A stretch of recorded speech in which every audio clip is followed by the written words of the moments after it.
Assalamualaikum warahmatullahi wabarakatuh. Perkenalkan, nama saya Nesa Septiani, saya dari kelas 12 IPA 4. Di sini saya akan melakukan praktikum uji Ingenhousz untuk memenuhi salah satu tugas mata pelajaran biologi. Latar belakang.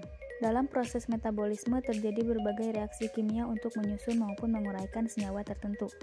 Proses penyusunan tersebut disebut anabolisme. Anabolisme adalah suatu peristiwa perubahan senyawa sederhana menjadi senyawa kompleks.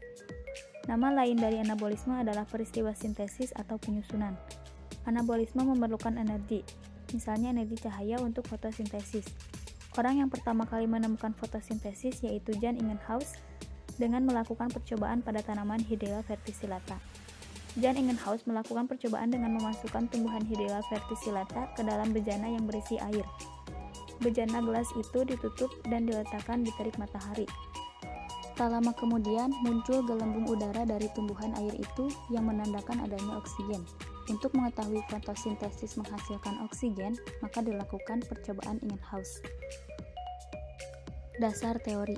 Fotosintesis berasal dari kata foton yang berarti cahaya dan sintesis yang berarti penyusunan. Fotosintesis adalah proses penyusunan dari air dan karbon dioksida menjadi senyawa organik yang kompleks dan memerlukan cahaya. Fotosintesis hanya dapat terjadi pada tumbuhan yang mempunyai klorofil. Fotosintesis merupakan proses sintesis senyawa organik atau glukosa dari zat anorganik, karbon dioksida dan air dengan bantuan energi cahaya matahari.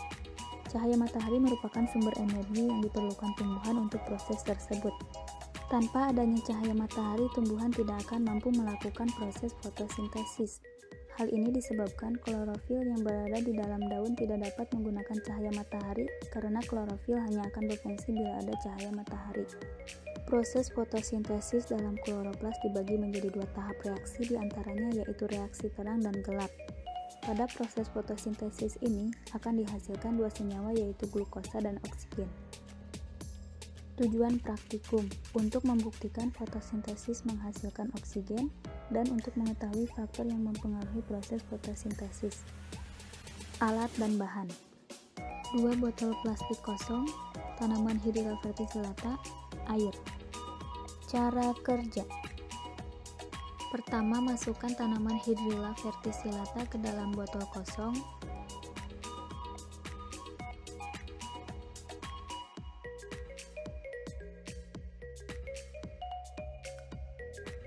Kemudian isi botol yang sudah terisi Hydrilla dengan air sampai penuh hingga memenuhi seluruh bagian botol. Jangan sampai ada sisa agar tidak ada gelembung dan tutup rapat botol tersebut. Lakukan hal yang sama pada botol kedua.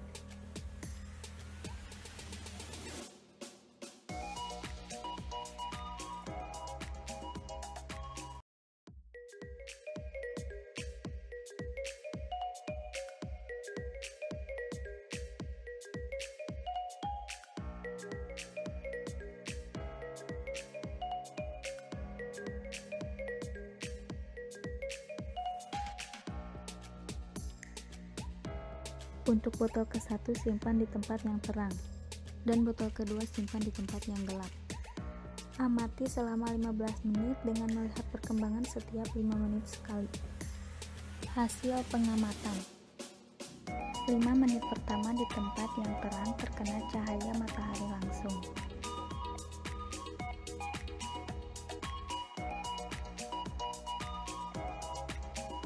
5 menit pertama di tempat yang gelap tanpa terkena cahaya matahari langsung.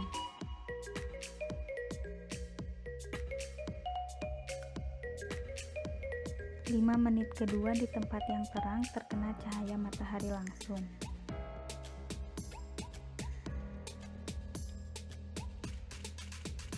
5 menit kedua di tempat yang gelap tanpa terkena cahaya matahari langsung.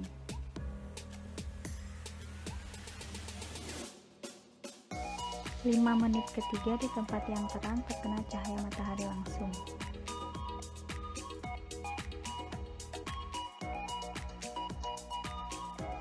5 menit ketiga di tempat yang gelap tanpa terkena cahaya matahari langsung.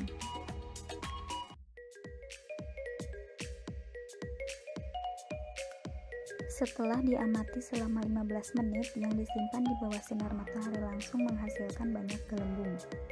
Dan setelah diamati selama 15 menit, yang disimpan di tempat gelap tanpa terkena sinar matahari langsung menghasilkan sedikit gelembung. Pembahasan. Tanaman Hydrilla verticillata yang terkena cahaya matahari langsung setiap menitnya menghasilkan gelembung oksigen yang semakin banyak. Itu tandanya bahwa dalam proses fotosintesis dipengaruhi oleh intensitas cahaya.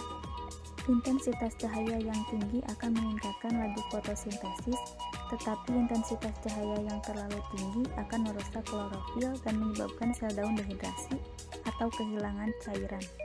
Setiap tumbuhan yang berklorofil membutuhkan cahaya matahari untuk berfotosintesis dengan menangkap, menggunakan dan memecah molekul di dalam hidrilla tersebut. Tanaman hidrilla yang tidak terkena cahaya matahari langsung menghasilkan gelembung oksigen yang cukup, namun tidak sebanyak yang terkena cahaya matahari langsung. Itu karena kebalikan dari pembahasan di atas, yaitu kurangnya intensitas cahaya matahari. Kesimpulan, proses fotosintesis dipengaruhi oleh intensitas cahaya, suhu, dan penambahan substrat reaksi. Berdasarkan percobaan yang telah dilakukan, dapat ditarik kesimpulan bahwa proses fotosintesis menghasilkan oksigen dibuktikan dengan adanya gelembung-gelembung udara yang terdapat pada perlakuan yang ditempatkan di tempat yang terang. Terbukti bahwa dalam proses fotosintesis menghasilkan gas oksigen. Faktor intensitas cahaya yang terang, cukup atau optimal akan membuat proses fotosintesis menjadi cepat. Tetapi bila cahaya yang tersedia sedikit, proses fotosintesis menjadi lambat.